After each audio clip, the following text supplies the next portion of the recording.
লজ্জাজনকভাবে হেরে গিয়েছে পাঞ্জাব কিংসের কাছে।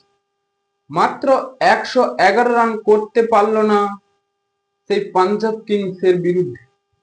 কেকেআর যে ভুলটি করেছে সেটি হলো মঈন আলীকে দলে নেয়নি, তার পরিবর্তে নেওয়া হয়েছে পেসার আন্দ্রিক নোকিয়াকে।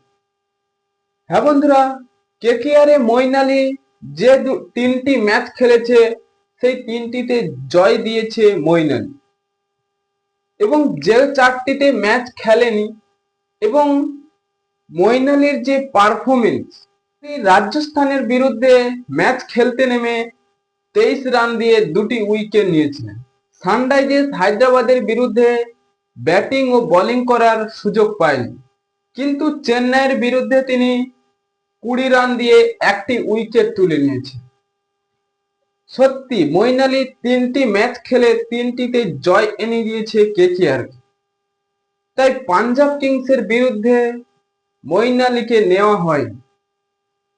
স্পিন অ্যাটাক বা পেস অ্যাটাক কেকেআর যথেষ্ট ভালো, কিন্তু মঈন আলীকে নিলে হয়তো কেকেআর এর অনেকটাই ম্যাচ জেতানোর আগে যেতে পারত, কারণ মঈন আলী স্পিন অ্যাটাকেও দুর্দান্ত বল করে থাকে বা ব্যাটিং অর্ডারেও দুর্দান্ত ব্যাটিং করে থাকে। তাই সবকিছু কম্বিনেশন মঈন আলীর মধ্যে রয়েছে। তাই পরের ম্যাচগুলিতে মঈন আলী খেলবে কিনা কেকেআর এর অনেক চিন্তিত। কাকে বাদ দেবে? মঈন আলীকে খেলানো জরুরি, কারণ যে ম্যাচগুলিতে খেলেছে সেগুলি জয় পেয়েছে কেকেআর।